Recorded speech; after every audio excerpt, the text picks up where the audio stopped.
ኢትዮጵያ ቴሌቪዥን ነው።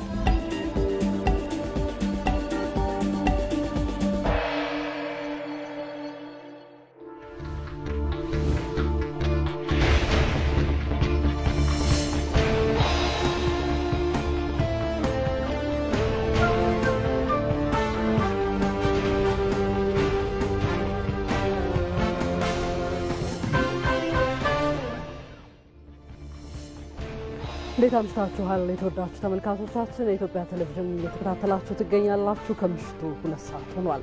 የጥቅምት 20 2018 ዓ.ም የዕለተ ሐሙስ ኢቲቪ ዜና 57 ምዕራፍ 3 ላይ ደርሷል። ከኛ ጋር ቆዩ እንደ ሁልጊዜው ግብዣችን ነው። አበይት ጉዳዮቻችንን እናስቀድም። ኢትዮጵያ ግብርና መር ከሆነ የኢኮኖሚ ፖሊሲ ወደ ብዝሃ ዘርፍ ኢኮኖሚ ያደረገችው ሽግግር ውጤት የተመዘገበበት እንደሆነ ተገለጸ።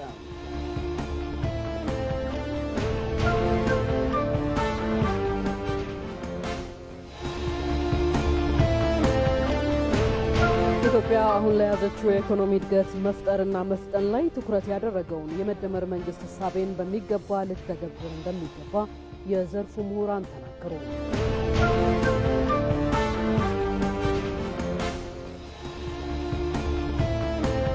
የሚያቀራርቡና የሚያስተሳስሩ እውነታዎችን በማጉላት ህብረ ብሔራዊ አንድነት ላይ መስራት እንደሚገባ የታሪክ ምሁራን አስገነዘቡ።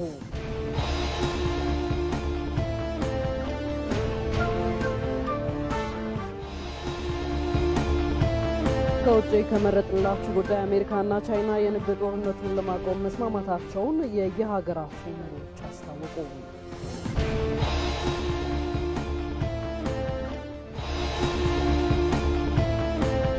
ከስፖርቱ ዘገባችን በሲቢ የኢትዮጵያ ፕሪሚየር ሊግ ድሬዳዋ ከተማ መቀለ ሰባ እንደርታን ሲያሸንፍ አዳማ ከተማ ከሃዲያ ሆሳዕና አቻ ተለያይተዋል።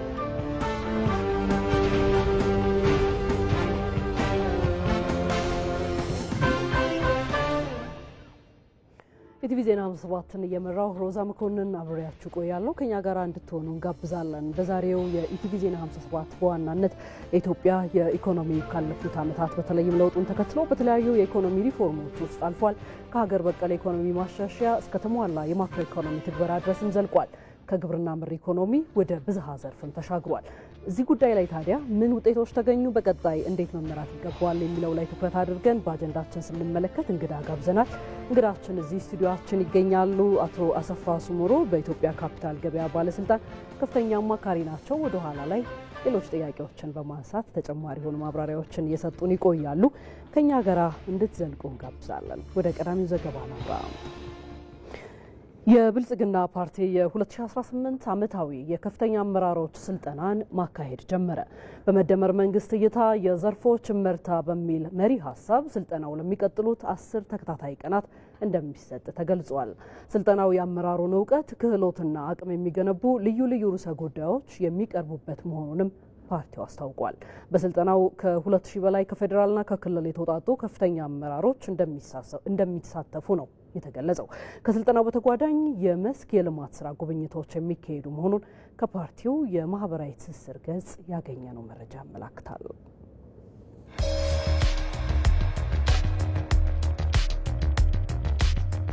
በከፍተኛ እምነትና ኩራት ልገልጽ የምፈልገው ጉዳይ በ2032 የኢትዮጵያ ኢኮኖሚ ቢያንስ ከአፍሪካ ሁለተኛው ኢኮኖሚ ይሆናል። በ2036 የኢትዮጵያ ኢኮኖሚ ከአፍሪካ የመጀመሪያው ኢኮኖሚ ይሆናል። ይሄን እናሳካለን። ማንም ሊያስቆመን አይችልም። እናሳካለን።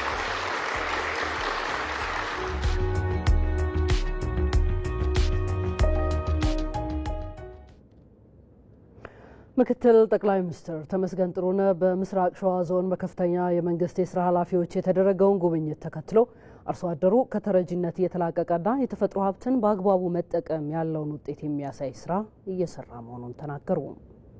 ከዚህ በፊት ይህ አካባቢ የምናውቀው በሴፍቲኔት የሚረዳ አካባቢ እንደነበረ ነው። በጣም ዝናብ አጠር ነው። ስምጥ ሸለቆ የሚያልፍበትም ስለሆነ በጣም ሙቀት አለው። ዝናብ አጠር የሆነ አካባቢ ነበር። ነገር ግን የከርሰ ምድር ውሃ አለ፣ አዋሽ የሚያልፍበት አለ። እነዚህን በመጠቀም ነው እነዚህ ልማቶች እየተሰሩ ያሉት።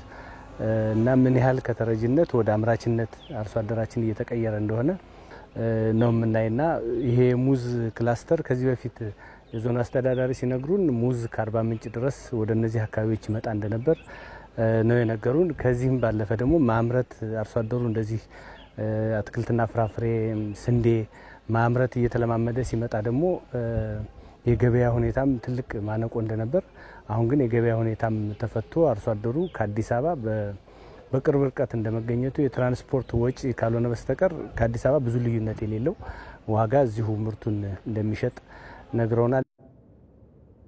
ምክትል ጠቅላይ ሚኒስትሩ ከተረጅነት ለመውጣት የግብርናው ዘርፍ ለአምራች ኢንዱስትሪው ግብዓት እንዲሆን በትኩረት ሊሰራ ይገባልም ብለዋል። ይህ እንግዲህ የኢትዮጵያን የማንሰራራት ዘመን የኢትዮጵያን ብልጽግና አይቀሬነት የሚያረጋግጡ ናቸው። እንግዲህ ግብርና ትልቁ ከመረጥናቸው ሀገር በቀል የኢኮኖሚ ሪፎርም ከመረጥናቸው ዘርፎች ውስጥ 5 ዘርፎች ውስጥ ግብርና አንዱ ነው። በግብርና የምንሰራው ስራ ደግሞ ለአምራች ኢንዱስትሪው ትልቅ ግብዓት የሚሆንበት ነው እና ይሄንን እያጠናከርን ስንሄድ ከተረጅነት የመውጣት እድላችን በቅርብ ጊዜ እንደሚረጋገጥ የሚያሳይ ነውና በጣም ትልቅ ነገር ነው ያየን። አግሮ ኢኮሎጂውም ተቀይሯል፣ ነፋሻማ ነው። ከዚህ በፊት በጣም ሙቀት የነበረበት አካባቢ ነው እና በጣም ደስ የሚል ነገር ነው ያየን። ከዚሁ ጋር ተያይዞ የሕዝብ ተወካዮች ምክር ቤት አፈ ጉባኤ አቶ ታገሰ ጫፎ ከተሞችን ለነዋሪዎች ምቹ የማድረግ ስራን ወደ ገጠሩ በማሻገር የአርሶ አደሩን ሕይወት መቀየር የሚያስችል ስራ እየተሰራ መሆኑን ተናግረዋል። እንግዲህ በከተማ የምንሰራው ስራ ከተሞችን ለመቀየር ከተሞች ለነዋሪዎች ምቹ እንዲሆኑ ለማድረግ ከፍተኛ ስራ እድል ለመፍጠር አሁን ደግሞ በዚህ ዓመት ከፍተኛ ቁጥር ያለውን ቤት መኖሪያ ቤት ለመገንባት ትልቅ እቅድ ታቅዶ ወደ ስራ የተገባ ይገኛል። እንደዚሁ ደግሞ ሁላችንም እንደምንገነዘበው አብዛኛው የሀገራችን ህዝብ የሚኖረው ገጠር ነው። ገጠሩን ደግሞ ትራንስፎርም ማድረግ ያስፈልጋል። ገጠር ላይ ያለውን ምርታማነት ማሳደግ ያስፈልጋል። ይሄ ገጠር ላይ የሚደረገው ምርታማነት ወደ ኢንዱስትሪ እንዲሸጋገር አግሮ ፕሮሰሲንግ ኢንዱስትሪዎች እንደዚህ እንዲሸጋገር ማድረግ ያስፈልጋል። በዚህም አርሶ አደሩ እጅግ ተጠቃሚ እንዲሆኑ ማድረግ ይቻላል። በምስራቅ ሸዋ ዞን ከከፍተኛ የመንግስት የስራ ኃላፊዎች ጋር ጉብኝት ያደረጉት አፈ ጉባኤው ኢትዮጵያ በግብርናው ዘርፍ ራሷን ለመቻል በምታደርገው ጥረት ውስጥ የስንዴ ምርት አንዱ ማሳያ መሆኑን አንስተዋል። በስንዴ ምርት ኢትዮጵያ ራሷን ለመቻል፣ በሩዝ ምርት ኢትዮጵያ ራሷን ለመቻል፣ እንደዚሁ በአቮካዶ በአትክልትና ፍራፍሬ ራሷን ለመቻል እየተሰራ ያለው ስራ እጅግ ውጤታማ እጅግ አበረታች። ይሄ ተጠናክሮ ከቀጠለ በአጭር ዓመታት ውስጥ የሀገራችንን ብልጽግና ብሎን ሁለንተናዊ ብልጽግናን ለማረጋገጥ ለምናደርገው ጉዞ ገጠሩን ትራንስፎርም ማድረግ ምን አይነት ለውጥ ያመጣ እንደሆነ ተመልክተናል።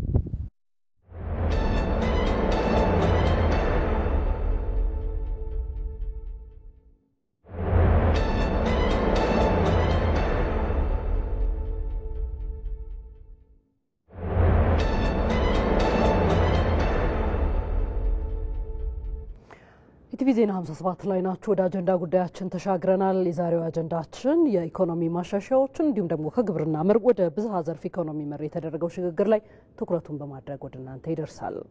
የምናስቀድመው ዘገባዎቻችንን ወደ እናንተ እንምራ። ኢትዮጵያ ግብርና መር ከሆነ የኢኮኖሚ ፖሊሲ ወደ ብዝሃ ዘርፍ ኢኮኖሚ ያደረገችው ሽግግር ውጤት የተመዘገበበት ነው።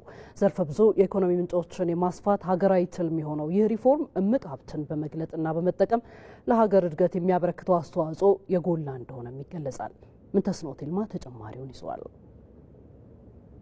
በዘመናት መካከል ያልተሰሩ ውዝፍ ስራዎችን ማቃለል ጊዜ የማይሰጥ ሀገራዊ ግዳጅ ሆኗል። ከቀደሙት ጋር ለመድረስ የሚደረገው ትንፋሽ የሚያሳጥር ትግል የበለጸገና ገናና ሀገርን በጥቂት ዓመታት ውስጥ እውን ለማድረግ ህልም የሰነቀ ነው። የወደፊቱን የሚያሰላ የዓለምን ተለዋዋጭ ሁኔታ ተቋቁሞና እንደ መልካም አጋጣሚ ወስዶ እድገትን ማስቀጠል የሚችል የማይበገር ኢኮኖሚ መገንባት ከፊት ለፊታችን የተጋፈጥነው ጥሬ ሀቅ ነው። ምዕራባውያን 200 እና 300 ዓመታት የወሰደባቸውን ብልጽግና የሩቅ ምስራቅ ሀገራት በ2 እና 3 አስርት ዓመታት ማሳካት ችለዋል። ኢትዮጵያም ከዚህ ባጠረ ጊዜ ኋላ የቀረውን ኢኮኖሚዋን ከአፍሪካ ቀዳሚ ለማድረግ ወደፊት በሚያሻግራት የመደመር መስፈንጠሪያ ላይ ቆማ ወደ መዳረሻዋ ብልጽግና አሻግራ ትመለከታለች። ኢትዮጵያ ውስጥ ከጋዝ ነዳጅ ማዳበሪያ ቢሾፍቱ ኤርፖርትና ሃውሲንግ ላይ የምንሰራቸው ስራዎች ቶታሊ ጌም ቼንጀር ናቸው። በኢትዮጵያ ታስበው ማያቁም ተሞክረው ማያቁም። 30 ቢሊዮን ዶላር የሚያስብ መንግስት ኖሮን አያውቅም።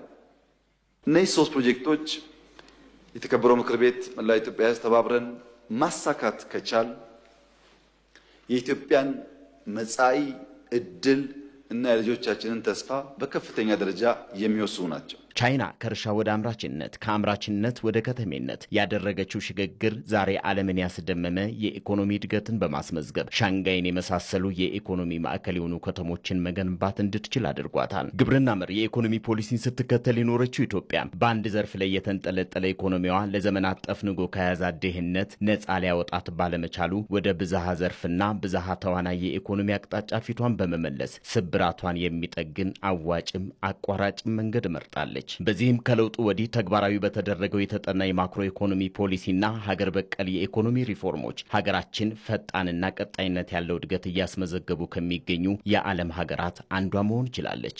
ራሱ ግብርና አንድ ሴክተር ሆኖ፣ ኢንዱስትሪ ሁለተኛው ሴክተር ሆኖ፣ ማይኒንግ ሶስተኛው ሴክተር ሆኖ፣ ቱሪዝም አራተኛው ሴክተር ሆኖ፣ ቴክኖሎጂ አምስተኛው ሴክተር ሆኖ ሌሎች ሴክተሮች ሳይዘነጉ እነዚህ አምስት ግንባር ቀደም የተሰናሰሉ ሴክተሮች ግን የኢትዮጵያ ኢኮኖሚ አሁን በታየው መንገድ ስር ነቀል ለውጥ እንዲያመጣ የሚያስችል ተጨባጭ ውጤት እያስገኘ መሆኑን ያሳያል። ኢትዮጵያ በግብርና ላይ የተመሰረተውን ኢኮኖሚዋን ዘርፈ ብዙ በማድረግ ማይኒንግ፣ ኢንዱስትሪ፣ ቱሪዝምና ቴክኖሎጂን በማስተሳሰር በነደፈችው ሀገራዊ ትልም እያንዳንዱን ሀብት ወደ ኢኮኖሚያዊ ጥቅም በመቀየር የሀገርን እድገት በእንጭጩ እንዲቀጭ ከሚያደርግ አክሳሪም አሳሪም ስርዓት ተላቃ እምቅ አቅሞቿንና ያጋጠሟትን እድሎች ወደ ውጤት እየቀየረች ትገኛለች። ይሄ ያለው እድገታችን በጣም ግልጽና የማያሻማ መሆኑ ነው። በተለይ እነዚህ አዳዲስ ፕሮጀክቶች ወደ ስራ መምጣት ዓለምን ኮንቪንስ ያደረገ ይመስለኛል። ያንንም መሰረት በማድረግ ነው የዓለም ኢኮኖሚ እድገት ትንበያ ለኢትዮጵያ የተሻለ የሚሆነው። ግን በአጠቃላይ የኢኮኖሚ ትንበያ የሚያሳየው በዓለም ኢትዮጵያ የተሻለች መሆን ነው። የአውሮፓና የምስራቅ እስያ ሀገራት በሚመሩት ሰሜን አፍሪካ በምትከተለው የቱሪዝም ኢንዱስትሪም ቢሆን አፍሪካ ይህ ነው የሚባል ድርሻ ሳይኖራት ቆይቷል። በኢትዮጵያም በአፄ ኃይለ ሥላሴ ጊዜ እንደተጀመረ የሚነገረው ይህ ዘርፍ ለዘመናት እንቁዎቻችንን መግለጥ አቧራን ማራገፍ ተስኖት የቆየ ቢሆንም ከቤተ መንግስት እድሳት ጀምሮ እስከ ገበታ ለሀገር በተሰራው ስራ ያለውን እምቅ ሀብት በመግለጥ የኢኮኖሚ ምሰሶ በማድረግ ዘርፈ ብዙ ስራ በመሰራቱ የሚታይ የሚጨበጥ የሚዳሰስ እድገት ማስመዝገብ ተችሏል። በ2032 የኢትዮጵያ ኢኮኖሚ ቢያንስ ከአፍሪካ ሁለተኛው ኢኮኖሚ ይሆናል። በ2036 የኢትዮጵያ ኢኮኖሚ ከአፍሪካ የመጀመሪያው ኢኮኖሚ ይሆናል። ይሄን እናሳካለን። ማንም ሊያስቆመን አይችልም። በእነዚህና በሌሎች ዘርፎች የተሰራው ስራ ኢትዮጵያ ማግኘት የሚገባትን ማህበራዊ፣ ኢኮኖሚያዊና ፖለቲካዊ ጥቅሞችን በማረጋገጥ የሀገሪቱን መጻኢ ዕድልና ተስፋ የሚወስን ሆኗል። ከዚሁ ከኢኮኖሚ ሪፎርም ጋር በተያያዘ ኢትዮጵያ አሁን ለያዘችው የኢኮኖሚ እድገት መፍጠርና መፍጠር ላይ ትኩረት ያደረገው የመደመር መንግስት እሳቤን በሚገባ ልተገብር እንደሚገባ የዘርፉ ምሁራን ይናገራሉ። ሀገሪቱ በኢኮኖሚ ከበለጸጉ የዓለም ሀገራት ተርታ እንድትሰለፍና እኩል እንድትራመድ መፍጠን ግድ እንደሚላትም ገልጸዋል። ሰናይት ብርሃኔ ተጨማሪ አላት። ኢትዮጵያ በታሪኳ ለውጭ ወራሪ ኃይል ነፃነቷን ሳታስደፍር የኖረች ሀገር ስለመሆኗ የሀገር ውስጥም ሆነ የውጭ ሀገር ተመራማሪዎች ያረጋግጣሉ። ይሁን እንጂ በስልጣኔ ፈርቀዳጅ የሆነችው ሀገር ኢትዮጵያ ስልጣኔዋን ማስቀጠል እንዳልቻለች ዛሬም ድረስ የሚታይ ሀቅ ነው። ይህ እንዴት ሊሆን ቻለ? በስልጣኔ ፈርቀዳጅ የሆነችው ኢትዮጵያ ቀደምት ስልጣኔዋን ወደፊት ለመራመድ ለምን አልተጠቀመችበትም? በኢኮኖሚ እድገቷስ ከሌሎች የዓለም ሀገራት ወደ ኋላ ለምን ቀረች? የሚለው የብዙዎች ጥያቄ ነው። ለመሆኑ ኢትዮጵያ ከዓለም ጋር እኩል መራመድ እንዴት ተሳናት? ለዚህ ዘርፈ ብዙ ምክንያቶች አሉ። የመጀመሪያውና መሰረታዊ ምክንያት ታሪካዊ ምክንያቶች አሉ። ከነዚህ ታሪካዊ ምክንያቶች ስንወስድ ለምሳሌ ሀገራችን ብዙ ጊዜ በጦርነት ያሳለፈችው ጊዜ አለ። ከአጎራባች ሀገራት ከሌሎች ሀገራት ኢቭን የእርስ በርስ ጦርነት ወደ ኋላ እንድንቀር አድርጎናል። ሁለተኛው ፖለቲካዊ ጉዳይ ነው። ፖለቲካዊ ጉዳይ ኢትዮጵያ በፖለቲካ በተለይ ከዓለም ሀገራት ተገላ የኖረች ሀገር ናት። ከቴክኖሎጂ ሪቀን መገኘት፣ ከዲጂታላይዜሽን ሪቀን መገኘት ያን ፈጥረን ኢቭን ሌሎቹን ተከትለን ቀድመን መሄድ የምንችለውን እድል በተገቢው ተጠቅመን ጉልበታችን አንቀሳቅሰን መድረስ አለመቻላችን ከሌሎች ዓለማት ወደ ኋላ ወስዶናል። በመደመር መንግስት እሳቤ አንዱ በፍጥነት እየተጓዘ ኢትዮጵያ በዝግታ የምትጓዝ ከሆነ በመካከል ያለው ፍጥነት እየሰፋ ይሄዳል የሚለው ይነሳል። ኢትዮጵያ ከዓለም ጋር ጎን ለጎን እየተጓዘች ነገር ግን ወደ ኋላ እየቀረችው በመንሸራተት ወይንም ከሌሎች ባነሰ ፍጥነት በመጓዟ ነው። ለዚህም መፍጠር መፍጠንና መዝለል የሚሉ ሐሳቦች እንደ መፍትሄ ተቀምጠዋል። እንግዲህ መፍጠን መፍጠርና ዝላይ በጣም መሰረታዊ ሐሳቦች ናቸው። ፈጠራ ኢንተርፕሪነርሺፕን ይፈልጋል። ፈጠራ ቴክኖሎጂን ይፈልጋል። ፈጠራ መሬት ላይ ካለው ፖሊሲና ስታንዳርዳይዜሽን ጋር አብሮ ማዋሃድን ይፈልጋል። ያን ኢንተግሬት ስናደርግ ያን ሊንክ ስናደርግ ያ ደግሞ በሁሉም ዘንድ እስከታች ባለው መዋቅር ወደ መሬት ስናወርድ የፈጠነውን ፈጠራን ወደ ፍጥነት በፍጥነት ያንን ወደ መተግበር ምንገባ ከሆነ ያ ፍጥነት ደግሞ አሻግሮ ለሌላ ለውጥ ለሌላ ሐሳቤ ለሌላ ኢኒሺዬቲቭ የሚቀይረን ስለሆነ በዛ መንገድ መሄድ እጅግ በጣም አስፈላጊ ነው የሚል እምነት አለኝ። ከሶስቱ እሳቤዎች ኢትዮጵያ አሁን ካለችበት የእድገት ደረጃ ከፍ እንድትልና ከዓለም ጋር እኩል እንድትራመድ መዝለል ግን ግድ ይላታል። ፈጣን ብቻ አይደለም፣ እንደገና ብዙ ሺህ ዓመት ትተውን የተጓዙ ሀገራት አሉ። የኛ ኢኮኖሚ አሁን ባለው እድገት እያደገ ቢሄዱ እንኳን ከ1000 ዓመት በኋላ ሌላው ቆሞ ቢጠብቀን ማን ደርስበት ሀገር አለ? ሌትስ አሜሪካን፣ ሌትስ ራሺያ፣ ሌትስ ቻይና። ስለዚህ ይሄንን ቁጭት ልንወጣ ምንችለው መፍጠራችን ብቻ አይደለም፣ መፍጠናችን ብቻ አይደለም፣ መዝለላችን ያንን ወደ ኋላ የቀረነበት የ1000 የ2000 ዓመት ወደ ኋላ የቀረነበትን ቁጭት ልንወጣበት ልንመካበት ምንችለው በመዝለል እሳቤ ነው። ኢትዮጵያ ከዓለም ወደ ኋላ ቀርታለች የሚለው ትርክት ለመቀየር ሁሉም ዜጋ ለሀገሬ ምን አበረከትኩ ማለትና በመፍጠር መፍጠንና መዝለል እሳቤ በቁጭት ሊሰራ እንደሚገባ ተመላክቷል። ከሌሎች ሀገራት በብዙ ነገሮች ወደ ኋላ የቀረነበት ምክንያት ቁጭት ይፈጥርባል። ምክንያቱም ሀብቱ ኖሮ ወጣት ሰው ኃይሉ ኖሮ እንደገና ደግሞ በመማር ላይ ያለ ትውልድ ኖሮ ለምን ወደ ኋላ ቀረን? ከኔ ምን ይጠበቃል? ከትውልድ አሁን ካለው ወጣት ምን ይጠበቃል? ከማን ምን ይጠበቃል? የሚሉ ነገሮችን እያንዳንዱ ኢትዮጵያ በአእምሮ ያብሰለሰለ እያሰበ መሄድ ይጠበቅበታል። ይህ ሲሆን ሀገር በኢኮኖሚ ትበለጽጋለች፣ ሰላምና ደህንነት ይረጋገጣል፣ የተለያዩ ፖለቲካዊና ማህበራዊ ችግሮች ይቀረፋሉ፣ ታላቋ ሀገር ኢትዮጵያም ወደ ቀድሞ ሀያልነቷና ገናናነቷ ትመለሳለች። በአጀንዳነት የምንመለከተው ጉዳያችን ቀጥሏል። መንግስት የተገበራቸው የማክሮ ኢኮኖሚ ማሻሻያዎች ሀገሪቱን ለዓመታት ሲፈትኑ ከነበሩ ስብስብ ችግሮች ለመውጣት ወሳኝ እርምጃ መሆኑን የዘርፉ ምሁራን ይናገራሉ። የማሻሻያው ትግበራ ኢኮኖሚውን ወደ ፈጣንና ቀጣይነት ወዳለው እድገት በመመለስ በቁልፍ ዘርፎች ላይ ስኬት ማስመዝገቡም ተመላክቷል። መሐመድ አልቃድር የኢትዮጵያ ማክሮ ኢኮኖሚ ለዓመታት የሚጠበቅበትን የሥራ ዕድል መፍጠር የኑሮ ውድነትንም ማሻሻል ተስኖት የቁጠባና ኢንቨስትመንት ፍላጎትንም አላጣጥም ብሎ ታላላቅ ፕሮጀክቶች እንዲዝረከረኩ አድርጓል። እናም ሀገር ወገቧን ሊያጠና የተቋጠረው መቀነቷ ተፈቶ ሀብት እንዲመዘበር ሆነ። የተዳከመ ኤክስፖርት፣ የውጭ ምንዛሬ እጥረት፣ የበጀት ጉድለትና መዋቅራዊ የኮንትሮባንድ ንግድ የኢኮኖሚ ስርዓቱ ስብራቶች የሀገርን የልማት ጥም የማያረክ ሆነው ለዓመታት እንዲዘልቅ አደረገው። ታዲያ ይህንን ለማረም ሀገር በቀል የኢኮኖሚ ማሻሻያዎች ተግባራዊ ሆኑ። መንግስት ለውጥ ሲካሄድ የተዛባ ማክሮ ኢኮኖሚና ከፍተኛ ዕዳ ነው የተቀበለው። ያን ማድረቅ አንዱ ዓላማው ነበር። ሁለተኛው የንግድና ኢንቨስትመንት ከባቢን ማሻሻል ማዘመን ነው። ሶስተኛ ዓላማው የዘርፎች ምርታማነትና የመወዳደር አቅማቸውን ማሳደግ ነው። አራተኛው የማስፈጸም አቅማችንን ማሳደግ ነው። አምስተኛ ዘላቂ የፋይናንስ ስርዓትና ኳሊቲ ግሮዝ ማረጋገጥ ነው። እነዚህና ሌሎች በርካታ ዓላማዎች የያዘ ነበር የሪፎርም ጅማሮና አጀንዳው። የማክሮ ኢኮኖሚ ማሻሻያው ተግባራዊ መሆን የዜጎቿ የህይወት መሻት ብዙ ለሆነባት ኢትዮጵያ ምን ስኬት አስመዘገበ? አንዱ የማክሮ ኢኮኖሚ ስብራት ገቢ ነበር። በለውጡ ጊዜ 170 ቢሊዮን ብር ነበር የመንግስት ገቢ። በዚህ ዓመት 1 ትሪሊዮን ብር ይጠበቃል። ስለዚህ ለውጥ አለ ማለት ነው። ከአምና በፊት ሪፎርም ሳንጀምር 2016 ዓመቱን ሙሉ ኤክስፖርት ያደረግነውን አማውንት በዚህ ዓመት በ4 ወር ብቻ ኤክስፖርት አድርገናል። የዚህ ዓመት 4 ወር ከአንድ ዓመት በፊት የነበረውን የዓመቱን ኤክስፖርት ሸፍኗል ማለት ሪፎርሙ የሚጨበጥ ውጤት አምጥቷል ማለት ነው።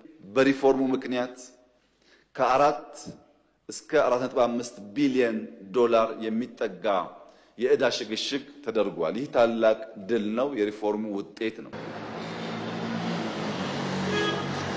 ይህ ስፍራ ከዚህ ቀደም የጥቁር ገበያ የሚደራበት የሀገሪቱ የውጭ ምንዛሬ ግኝትንም በእጅጉ እንቅፋት ውስጥ ከከተቱ ስፍራዎች መካከል በቀዳሚነት የሚጠቀስ ነው። ቼንጅ ምንዛሬ የሚሉ ቃላቶችም በለሆሳስ ድምጾች የሚሰሙበት የጥቁር ገበያ ማዕከል የሆነ ስፍራ ነበር። አሁን ላይ በሀገሪቱ የተተገበረውን የማክሮ ኢኮኖሚ ማሻሻያ ተከትሎ የተለያዩ ቢሮዎች የውጭ ምንዛሬዎችን እንዲያስተዳድሩ ምንዛሬዎችንም እንዲሰጡ ተከፍተዋል። ይህ ታዲያ በሀገሪቱ ያለውን የውጭ ምንዛሬ እጥረት ከዚህ ቀደም ከነበረው በተሻለ ሁኔታ ላይ እንዲቀመጥ አድርጎታል። እንዲህ ያሉ ስፍራዎች ሙሉ በሙሉ ከጥቁር ገበያው ጸድተዋል ማለት ግን አይቻልም። የማክሮ ኢኮኖሚ ማሻሻያው መተግበር ቀጣይነት ያለው የኢኮኖሚ እድገት እንዲኖርና የፋይናንስ ዘርፉንም ያነቃቃ ስለመሆኑ ይነሳል። የተደረገው የማክሮ ኢኮኖሚ ማሻሻያ እጅግ በጣም ታሪካዊ ነው። በአጠቃላይ እስካሁን ድረስ ያለው አፈጻጸም እጅግ በጣም የሚያበረታታ ነው።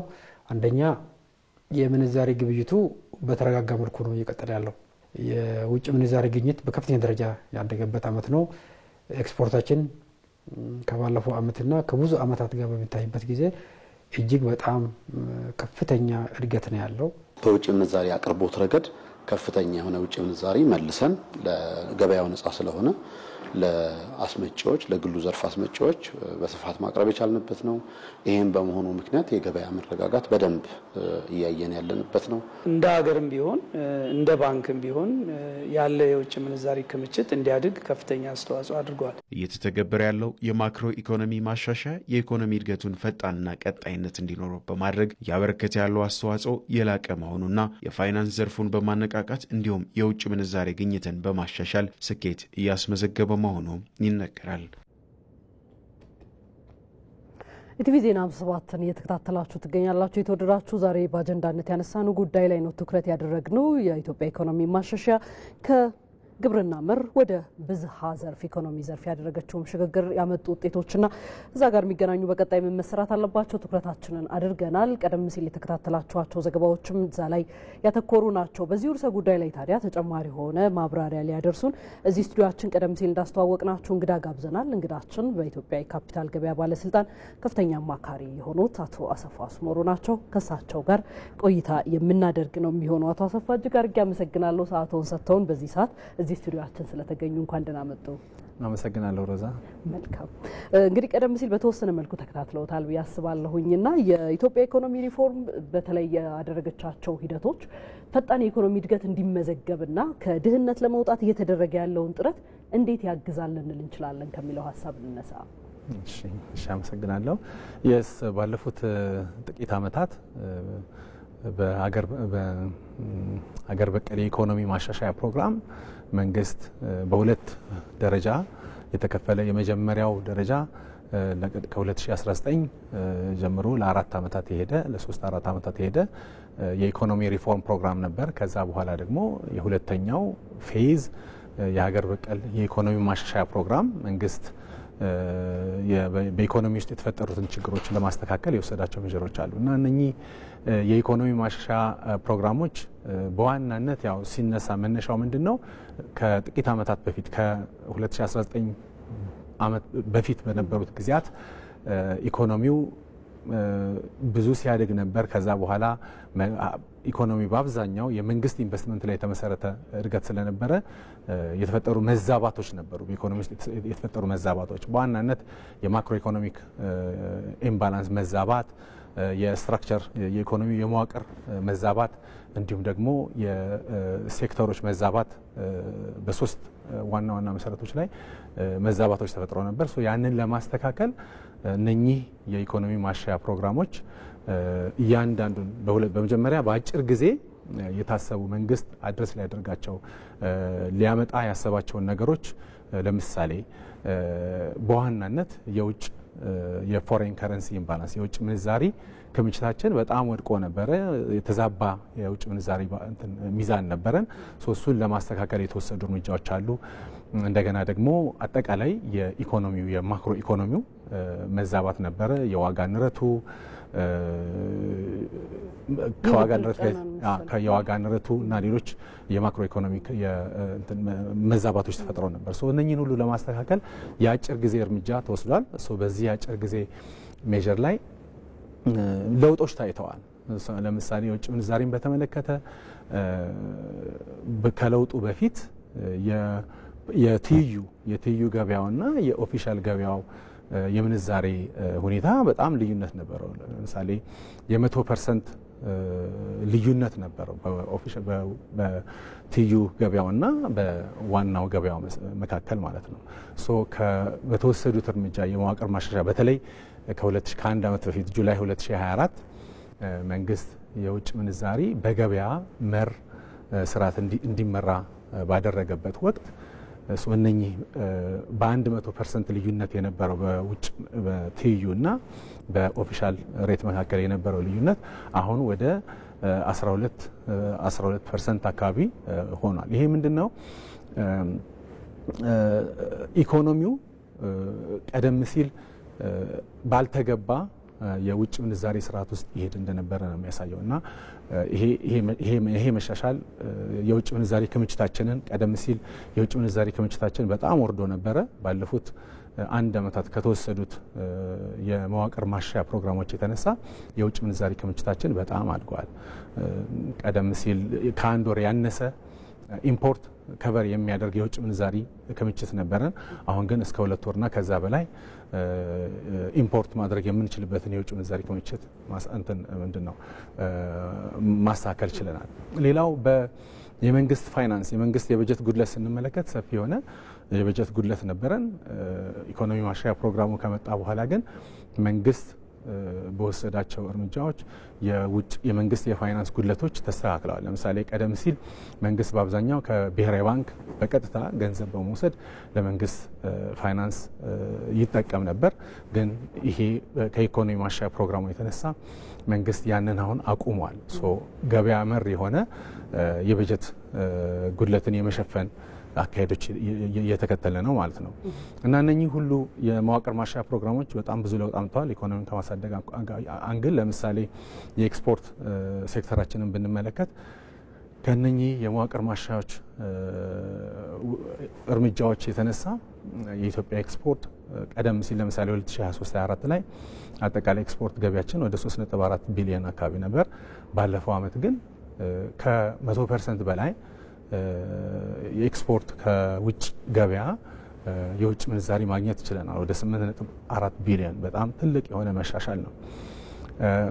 በብዙ መልኩ ለምሳሌ የግብርና ምርታችንን ብንመለከት በግብርና መስክ በተወሰዱ እርምጃዎች የስንዴ ምርታችን ለምሳሌ ከፍተኛ ለውጥ አምጥተዋል። እነኚህና ሌሎችም መንግስት የወሰዳቸው በዚህ በኢኮኖሚ ማሻሻያ ፕሮግራሞች የወሰዳቸው እርምጃዎች ኢኮኖሚውን እንዲያድግ የኢኮኖሚ እድገት ደግሞ በኋላ በዜጎች ላይ ትርጉም ያለው ለውጥ እንደሚያመጣ የሚያሳይ ነው። ለማወዳደር ያህል ለምሳሌ እንደ ኢትዮጵያ ባሉ ቀደም ሲል በቁጥጥር ላይ የተመሰረቱ ኢኮኖሚዎች ግን በኋላ ላይ የኢኮኖሚ ማሻሻያ ፕሮግራም አድርገው አገራቸውን የለወጡ ሀገሮች ስንመለከት ቻይና፣ ቅድም በሪፖርታችን ላይ ቻይና ተጠቅሷል፣ ደቡብ ኮሪያ። እነዚህ ሀገራት ከ30-40 ዓመታት በፊት እንደ ኢትዮጵያ ዝቅተኛ የኢኮኖሚ ደረጃ ላይ የነበሩ ሀገሮች ናቸው። ግን የኢኮኖሚ ማሻሻያ ፕሮግራም በመውሰዳቸው ኢኮኖሚያቸው በጣም ተለውጦ ቻይናን ብንመለከተውም ባለፉት 30-40 ዓመታት ወደ 800 ሚሊዮን የሚሆን ህዝብ ከድህነት ተላቆ የተሻለ ኑሮ እየኖረ ነው። ይሄ ማለት የኢትዮጵያን የህዝብ ብዛት ብንመለከት 7 ጊዜ እጥፍ የሚያክል ህዝብ በተወሰደ የኢኮኖሚ ማሻሻያ ፕሮግራም ለውጥ መጥቷል። ስለዚህ ይሄ የሚያመላክተው ምንድነው? ኢትዮጵያ የጀመረችው የኢኮኖሚ ማሻሻያ ፕሮግራም ቅድም ጠቅላይ ሚኒስትሩ እንደሚሉት ምንም የሚቆም ነገር አይደለም።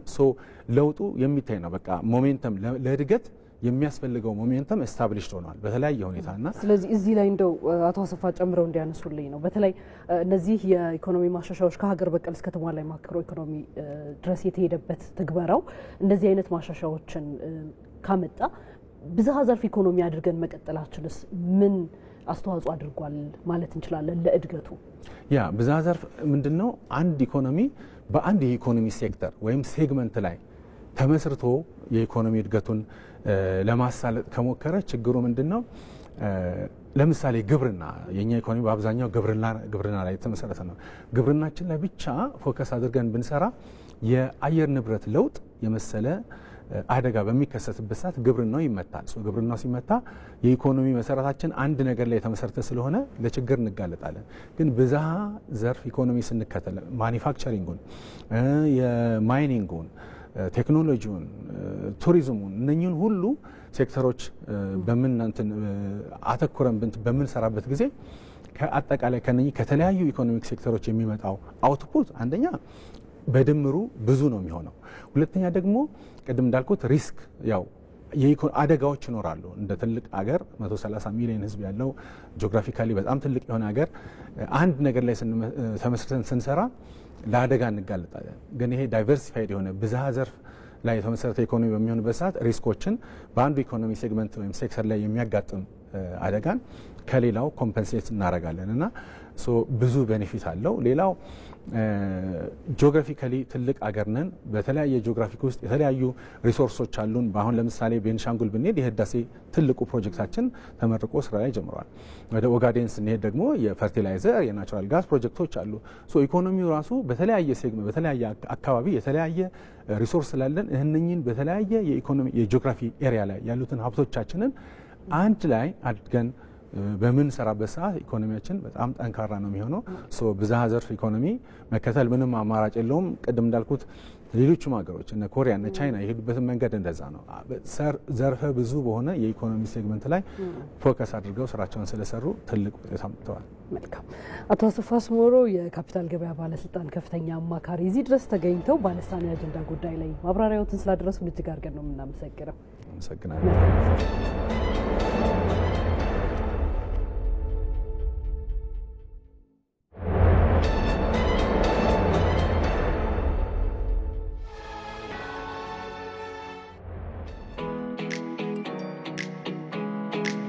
የቴክኖሎጂ ችሎታዎች ባደጉ ቁጥር ሰውን ለመጉዳት የሚጠቀሟቸውም ይበዛሉ።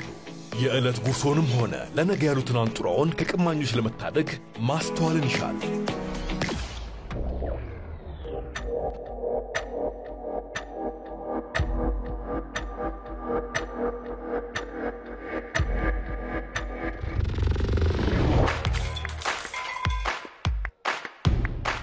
ማንኛውንም መተግበሪያ ከአፕ ስቶርና ከፕሌይ ስቶር ብቻ በማውረድ የተቀበሉት ብር አካውንት ውስጥ መግባቱን በማረጋገጥ አጠራጣሪ ማስፈንጠሪያዎችን ወይንም ሊንኮችን ባለመንካት ያልተረጋገጠ የማህበራዊ ሚዲያ ንግድ ላይ ባለመሳተፍና የሐሰት ማስታወቂያዎችን ባለማመን ራስዎን ከመጭበርበር ይታደጉ። የኢትዮጵያ ንግድ ባንክ ሁሌም የሚተማመኑበት ባንክ።